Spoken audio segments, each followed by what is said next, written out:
Hello students, आदाब सभी का आपके अपने YouTube channel smart study classes पर। तो बच्चों, आप सभी को पता है कि हिंदी का रिवीजन हम लोग कराने वाले हैं। लगभग 40 डेज हमारे पास बोर्ड एग्जाम्स के लिए बचे हुए हैं बच्चों, और इन 40 डेज में आपको हर चीज़ बताई जाएगी कैसे आप हिंदी की तैयारी बहुत अच्छे से कर सकते हो। तो स्टूडेंट, सबसे पहले हम हिंदी गद्य साहित्य के इतिहास से जो क्वेश्चन बनते हैं वो डिस्कस करेंगे। तो मैं आपको 100 इंपॉर्टेंट क्वेश्चन कराने वाला हूँ विद सॉल्यूशन हिंदी गद्य। हिंदी काव्य के भी आपको 90 क्वेश्चन कराऊंगा। इसी तरीके से स्टूडेंट आपको हिंदी गद्यांश के आधार पर जो प्रश्नोत्तर पूछे जाते हैं बच्चों वो भी कराए जाएंगे। फिर हिंदी पद्यांश हो गया। तो इस तरीके से बच्चों हम सब कुछ डिटेल में पढ़ेंगे। जब तक आपके बोर्ड एग्जाम्स आएंगे तब तक आपका सब कुछ बहुत अच्छे से क्लियर करा दिया जाएगा, टेंशन मत लेना। शुरुआत के जो 4 क्वेश्चन है बच्चों थोड़े से टफ होते हैं, थोड़े से लेंथी होते हैं। यहाँ पर आपको थोड़ा सा ज़्यादा टाइम देना पड़ेगा बच्चों, आप सभी को भी पता है, ठीक है ना। चाहे हिंदी गद्य के इंपॉर्टेंट क्वेश्चन हो या हिंदी काव्य के हों, हिंदी गद्यांश के आधार पर प्रश्नोत्तर हो या फिर हिंदी पद्यांश, ये देखो 5, 5, 10, 10 मतलब 30 मार्क्स आपको यहाँ से मिलने वाले बच्चों। और इन 30 नंबर की तैयारी आपको अच्छे से करनी होगी, तभी आपको ये मिल पाएंगे, अदरवाइज 30 नंबर आपके अच्छे से क्लियर नहीं हो पाएंगे। तो मैंने आपसे बोला था कि आपको कितने क्वेश्चंस एक वीडियो में कराए जाने चाहिए। तो कुछ बच्चों ने बोला 25 करा दो, कुछ ने बोला 50, तो हम बीच का रास्ता ले लेते हैं बच्चों। आज मैं आपको 35 क्वेश्चंस कराऊंगा विद सॉल्यूशन। तो आज वीडियो को पूरा देखना, बिल्कुल भी स्किप मत करना। और चैनल पर नए हो और बोर्ड एग्जाम्स की तैयारी बेस्ट तरीके से करना चाहते हो तो आज ही चैनल को सब्सक्राइब कर लो। एक बात और, बहुत सारे बच्चे नोट्स इंपॉर्टेंट क्वेश्चन के लिए बात करते हैं, तो बच्चों उसके लिए हमारा क्रैश कोर्स ज्वाइन कर सकते हो, जिसकी फी इन प्रेजेंट टाइम में 299 रुपये है। कितनी? 299 रुपये। और इस वीडियो के डिस्क्रिप्शन में हमने अपना व्हाट्सअप नंबर दे रखा है, उस पर कॉल या मैसेज करो और आज ही आपको उसमें notes, important question, practice set, model paper, ये सारी चीजें प्रोवाइड की जाएंगी। और फीस हमने बहुत ज्यादा मिनिमम कर दी है क्योंकि बोर्ड एग्जाम के लिए ज्यादा टाइम नहीं बचा हुआ है, इस वजह से, ठीक है बच्चों। तो जो इंटरेस्टेड हो वो कॉल करो और आज ही ज्वाइन कर लो, ठीक है बच्चों। चलिए, तो आज का पहला क्वेश्चन है बच्चों, आधुनिक काल को गद्यकाल किसने कहा है? आधुनिक काल को गद्यकाल किसने कहा है? ऑप्शंस हैं भारतेंदु हरिश्चंद्र, हजारी प्रसाद द्विवेदी, आचार्य रामचंद्र शुक्ल, श्याम सुंदर दास। तो बच्चों याद रखना, आधुनिक काल को गद्यकाल आचार्य रामचंद्र शुक्ल जी ने कहा है। किसने कहा है? आचार्य रामचंद्र शुक्ल जी ने।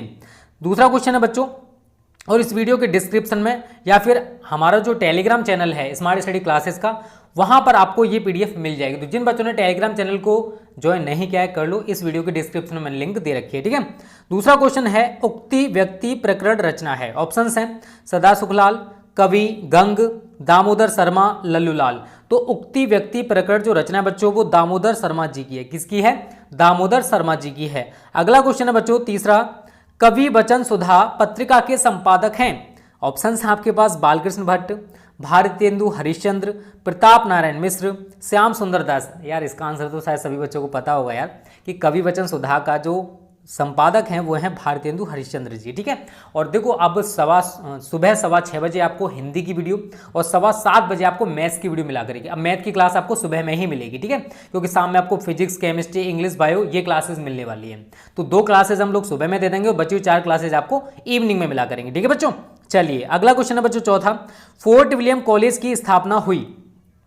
ऑप्शन है आपके पास 1808 ईस्वी, 1800 ईस्वी, 1801 ईस्वी, 1900 ईस्वी। तो याद रखना स्टूडेंट, देखो फोर्ट विलियम कहां पर स्थित है? फोर्ट विलियम जो कॉलेज है वो कलकत्ता में स्थित है और इसकी जो स्थापना हुई थी बच्चों वो 1800 ईस्वी में हुई थी, ठीक है ना। तो पूछा जा सकता है कि फोर्ट विलियम कॉलेज कहाँ है स्थित है? तो कहां पर स्थित है? कलकत्ता में स्थित है। और इसकी स्थापना कब हुई? 1800 ईस्वी में, ठीक है ना।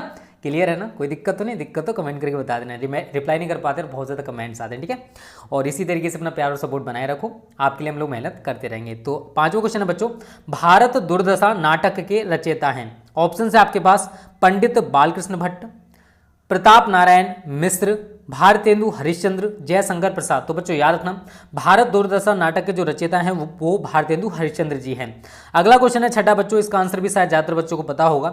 हिंदी की प्रथम आधुनिक कहानी है 11 वर्ष का समय, आकाशदीप, रानी केतकी की कहानी, इंदुमती। तो आपको याद रखना है स्टूडेंट, हिंदी की प्रथम आधुनिक कहानी जो है वो इंदुमती है। क्या है? इंदुमती। चलिए बच्चों अगला क्वेश्चन है 7वां, महावीर प्रसाद द्विवेदी ने क्या किया? यहां पर ऑप्शंस आपको दे रखे हैं बच्चों, साहित्य के इतिहास लेखन का कार्य, कवि वचन सुधा का संपादन, ब्रज भाषा का प्रयोग, भाषा परिमार्जन। तो याद रखना, महावीर प्रसाद द्विवेदी ने परिमार्जित भाषा का यूज किया था। तो परिमार्जित भाषा मतलब भाषा परिमार्जन किया था, ठीक है ना। तो हमारा राइट आंसर क्या हो जाएगा? भाषा परिमार्जन। चलिए बच्चों अगला क्वेश्चन है हमारा 8वां क्वेश्चन, छायावादी युग की समय सीमा है। ऑप्शन है आपके पास 1900 ईस्वी से 1918 ईस्वी तक, 1918 से 1938 ईस्वी तक, 1938 ईस्वी से अब तक, 1968 से 1900 ईस्वी तक। यहाँ 1868 होगा, गलती से लिख गया बच्चों, ठीक है ना। 1868 से 1900 ईस्वी तक। तो आप सभी को बच्चों याद रखना है, छायावादी जो युग है उसकी जो समय सीमा है वो 1918 ईस्वी से 1938 ईस्वी तक है। तो हमारे 8वें क्वेश्चन का ख ऑप्शन एकदम सही होगा। और उम्मीद करता हूं ये क्वेश्चंस आपको समझ में आ रहे होंगे। आ रहे हैं ना, दिक्कत तो नहीं है, दिक्कत तो बता देना, ठीक है। चलिए बच्चों, 9वां क्वेश्चन है, प्रेमचंद्र की रचना है। ऑप्शंस हैं ध्रुव स्वामिनी, प्रतिशोध, कंकाल, गोदान। तो देखो आप सभी को शायद सभी को पता है यार, गोदान जो है वो प्रेमचंद्र जी की रचना है। किसकी है? गोदान जो है वो प्रेम, गोदान और गबन नाम सुना है ना, तो गबन और गोदान प्रेमचंद्र जी की रचना है। अगला क्वेश्चन है बच्चों 10वां, हिंदी की प्रथम एकाकी है। तो ऑप्शन है आपके पास, पृथ्वीराज की आंखें, एक घूंट, अंधेर नगरी, भारत, दुर्दशा। तो बच्चों आपको याद रखना है, हिंदी की जो प्रथम एकाकी है वो है आपकी एक घूंट। कौन सी है? एक घूंट जो है वो हिंदी की प्रथम एकाकी है। और यार 11वें क्वेश्चन का आंसर मुझे पता है, ज्यादातर बच्चों को पता होगा, क्योंकि यार आप भी तैयारी कर रहे हो, मुझे पता है, ठीक है। इसी तरीके से तैयारी करते रहो। हिंदी का प्रथम मौलिक उपन्यास है। ऑप्शंस आपके पास हैं चंद्रकांता, परीक्षा गुरु, नूतन ब्रह्मचारी एंड तितली। तो आप सभी को पता है इसका आंसर, जो हिंदी का प्रथम मौलिक उपन्यास है वो परीक्षा गुरु है। कौन सा है? परीक्षा गुरु। चलिए बच्चों, अगला क्वेश्चन है 12वां, हजारी प्रसाद द्विवेदी की रचना है। ऑप्शन है आपके पास, सेवा सदन, बाण भट्ट की आत्मकथा, चिंतामणि एंड कंकाल। तो यार बाण भट्ट की जो आत्मकथा है उसको हजारी प्रसाद द्विवेदी जी ने लिखा है, ठीक है। तो हजारी प्रसाद द्विवेदी की रचना इनमें से कौन सी है? वो है बाण भट्ट की आत्मकथा।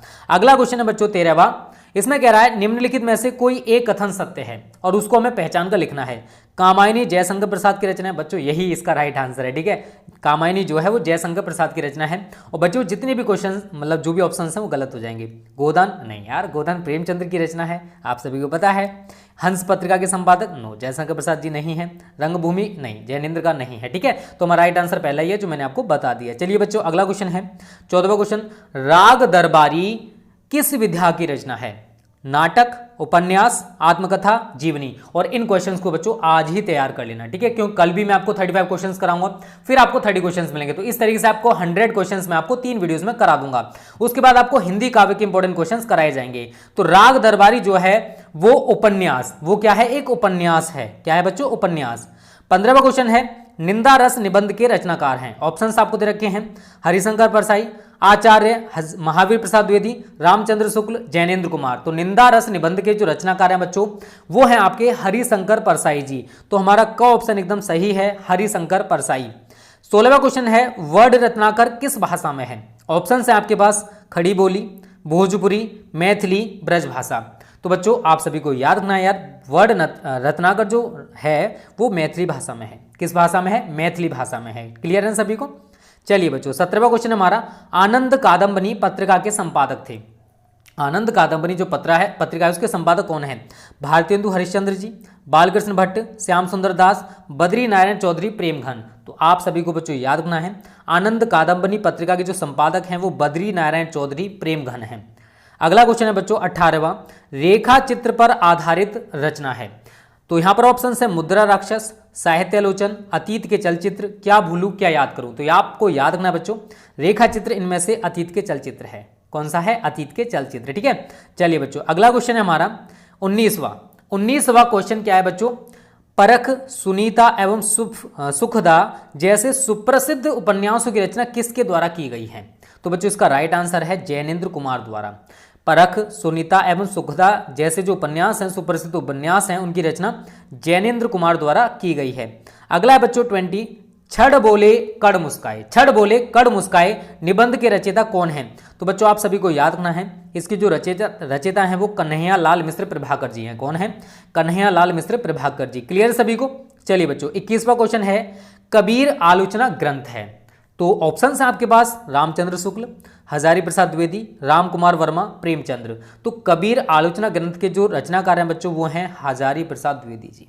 कौन है? हजारी प्रसाद द्विवेदी। और जिन बच्चों ने वीडियो को लाइक नहीं किया, लाइक कर दो और अपने दोस्तों के साथ इसको शेयर कर देना, ठीक है। अगला क्वेश्चन है 22वां बच्चों, बाण भट्ट की आत्मकथा के लेखक है। इसका आंसर तो मैं आपको पहले भी ऊपर बता चुका हूं, आप सभी को शायद ये याद है बच्चों। बाण भट्ट की आत्मकथा के जो लेखक है वो आचार्य हजारी प्रसाद द्विवेदी जी है। अगला क्वेश्चन है बच्चों 23, कुटज निबंध के रचनाकार हैं। कुटज निबंध के रचनाकार हैं? ऑप्शन है रामचंद्र शुक्ल, आचार्य हजारी प्रसाद द्विवेदी, अजय मोहन राकेश। तो आपको याद रखना है कुटज निबंध के रचनाकार भी आचार्य हजारी प्रसाद द्विवेदी हैं। अब कुछ क्वेश्चंस का आंसर सेम आने वाला है, ठीक है। अशोक के फूल के रचनाकार हैं? तो देखो अशोक के फूल के रचनाकार भी बच्चों आचार्य हजारी प्रसाद द्विवेदी। यार जो क्वेश्चन दे रखे मैं तो उन्हीं का आंसर करा रहा हूँ, मुझे नहीं पता बैक टू बैक एक ही आंसर आने वाला है, ठीक है।